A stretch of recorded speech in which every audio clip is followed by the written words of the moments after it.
Hi guys! Magandang araw po sa inyong lahat. My name is Jem and welcome back dito po sa aking YouTube channel.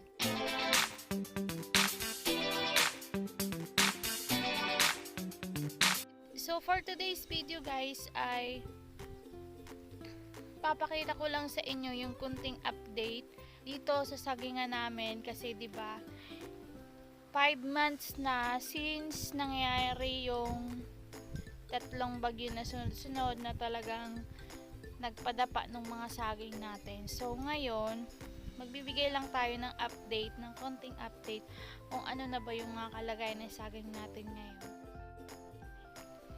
Yan guys, kung makikita nyo, medyo okay na sila.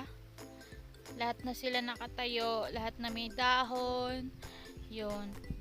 Ang problema ngayon guys is sobrang liliit nila, papayat yung mga saging. Dahil summer din, so walang ulan.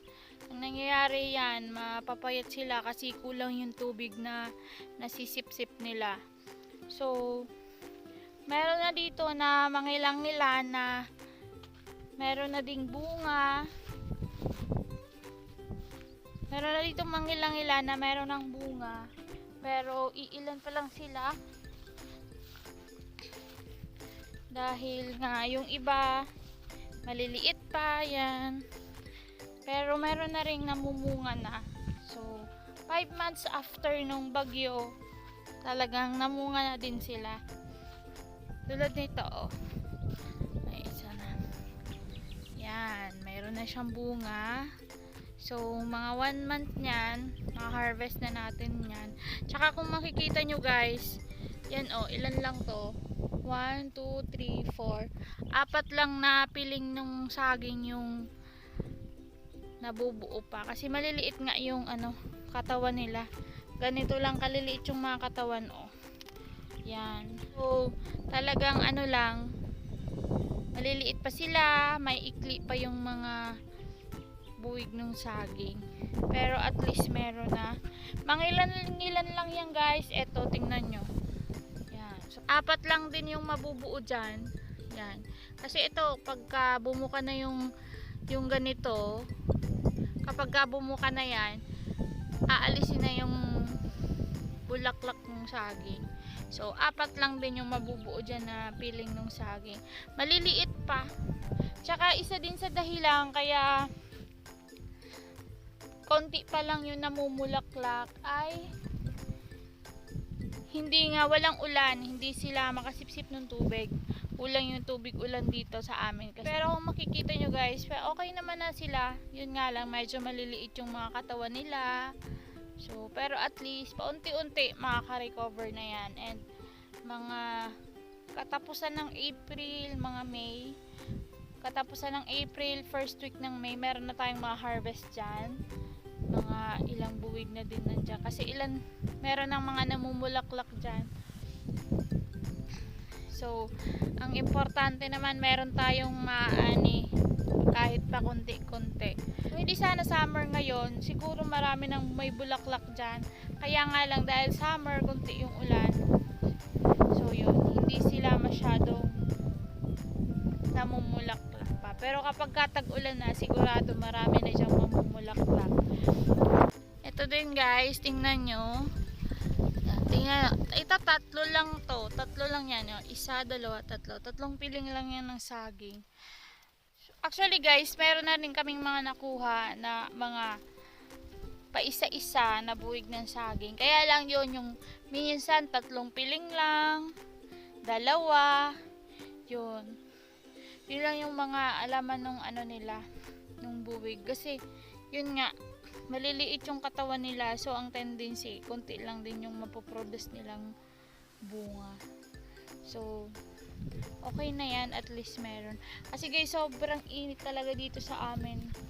Minsan talaga 1 linggo, 2 linggo, 3 linggo hindi na ulan. Talagang yung mga pananim namin dito ngayon dry na dry. Ito nga guys, tingnan nyo, yung kamote na yan, tinanim yan ni Mama December 28, January, February, March 28. 3 buwan na to nung March 28. Pero kung makikita nyo, hindi sila mayabong, hindi pa nagtatagpo yung isa't isa sa kanila dahil nga walang ulan. So, ganyan yung nangyayari sa kanila. Yan.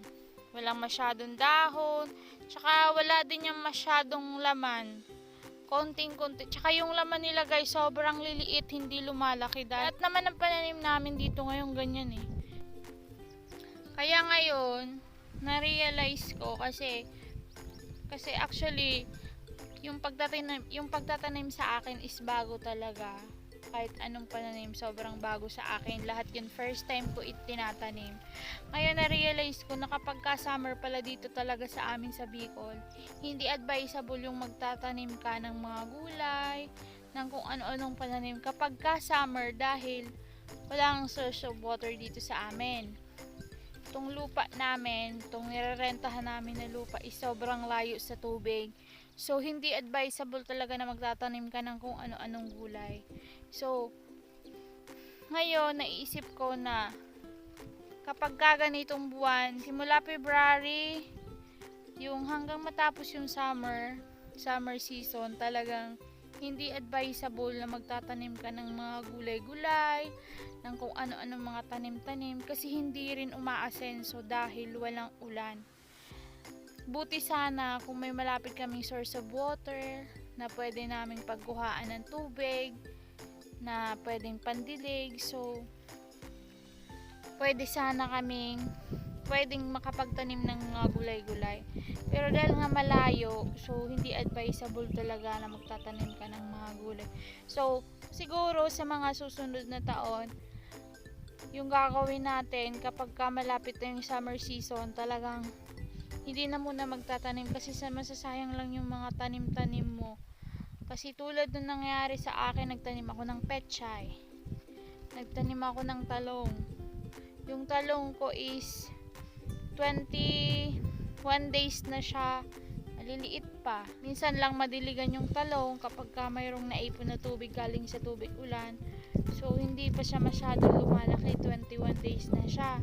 Mga susunod na taon, ang gagawin ko is siguro kapag malapit na yung rainy season, saka na lang tayo magtatanim ng kung ano-anong mga gulay-gulay dyan sa paligid. Marami nga akong tinanim. Nagtanim ako ng talong, mayroon akong okra, mayroong upo, mayroong kalabasa, mayroong ampalaya, mayroong sitaw. So madami talaga akong tinanim na mga gulay ngayon. Kaya lang naitanim ko sila mga katapusan na nung January. Papasok na yung summer dahil nung nakaraang taon nga nagkaroon ng problema, namatay si Papa. So hindi ko sila naasikaso. So yung mga tanim ko naabutan na talaga ng tag-init. So siguro sa mga susunod na taon, hindi na tayo magtatanim kapag malapit na yung summer season kasi sayang lang. Bumili ako ng mga pangpunla, ng punlaan. Actually nagamit naman pero hindi masyadong napakinabangan dahil nga konti lang yung ibinunga nila. Yung upo ko nga hindi pa namumunga. Yung okra hindi umasenso. Yung kalabasa medyo okay kasi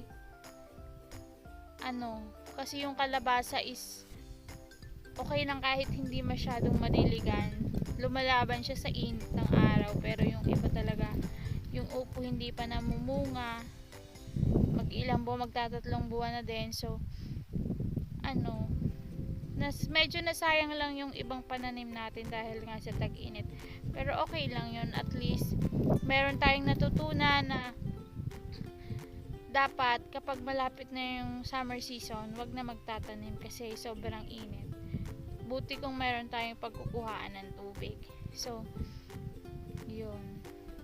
Sana next time maging okay na and makapagtanim na tayo ng maayos kasi sayang, alam nyo ba guys, nasasayang talaga kasi ako sa lupa, yung nakatenga lang yung lupa na walang tanim, nadadamuhan lang, sobrang sayang ng lupa kasi yung mga nasa syudad nga is nagtatanim sa mga paso ng mga halaman, ng mga gulay, ng mga kung ano-anong pananim. Tayo pa kaya na nandito sa bukid, hindi natin gamitin yung mga nakatenggang lupa. Kaya nasasayang talaga ako, kaya gusto ko nagtatanim. Ang kaso nga lang, yung problema dito sa amin is yung ng pandilig ng halaman. So yun talaga yung problema. Pero at least next year magiging maayos na yan. Kapag summer na, wala nang maitatanim na mga halaman dahil wala tayong pandilig. So, and then ito guys, sobrang taas na ng mga damo sa sagingan. Ipapa-spray namin yan nung sa damo, kaya lang hindi pa ngayon dahil nga ang plano ko is tatamnan na lang to ng gulay na kalabasa at saka sitaw. So kapag in-spray to ngayon na in-spray to ngayon na mainit pa, hindi pa tayo makakapagtanim ng kalabasa dahil nga sobrang init pa, hindi pa asenso yung kalabasa. So tutubo ulit yung yung damo. So kaya ang gagawin ko, magpapa-spray na lang ako kapag malapit na yung tag-ulan para diretso tanim na, papabungkal tas diretso tanim na para at least yung kalabasa tutubo ng maayos kasi tag-ulan na. And isa sa mga gusto kong gawin kapag binigyan tayo ni Lord ng konting blessing, talagang magpapalagay ako ng poso, yung kahit yung poso na pwede nating mapagkuhaan ng tubig na pangdilig. Kasi yun yung talagang kailangan. Kukuhaan natin ng tubig sobrang layo. So gusto ko maglagay ng poso, kaya sana bigyan tayo ni Lord ng konting blessing.